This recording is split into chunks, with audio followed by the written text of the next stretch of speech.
Do you know what the difference between winners and losers is? One of the differences, winners take the first step. Losers always have an excuse. Winners say, okay, I'm going to do it, and they do it. They take the first step. That doesn't mean they jump off a cliff. It just means they take the first step.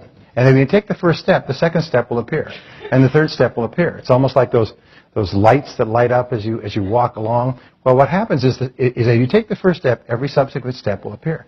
And surprise, surprise, you'll turn around a week, a month, a year, or some years later, look back, and you'll have accomplished extraordinary things. And people say, well, you're sure lucky. You're sure lucky. It wasn't luck at all.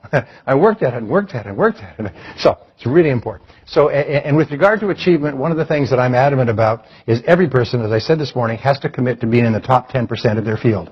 If you don't want to be in the top 10% of your field, if you don't care enough to be in the top 10% of your field, what that tells you is that you're in the wrong field and that you're in great danger of wasting your life.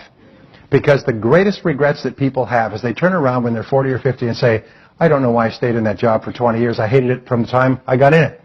So the greatest time wasters in life, the two major time wasters in life, can you guess what they are? Number one is staying in the wrong job. And the wrong job is one you don't want to be excellent at. Because if it's the right job, you want to be good at it. And you're willing to make the efforts. The second is to stay in the wrong relationship. Staying in the wrong relationship for years and years. Because at the end of the day, it's all gone. Everything you invested is gone. Oh, you've had a couple of experiences. Great. It's like being run over by a car. You've had some experiences. But what happens is you spend all that time, at the end you got nothing. You start over. So it's really important that you look at the great time wasters.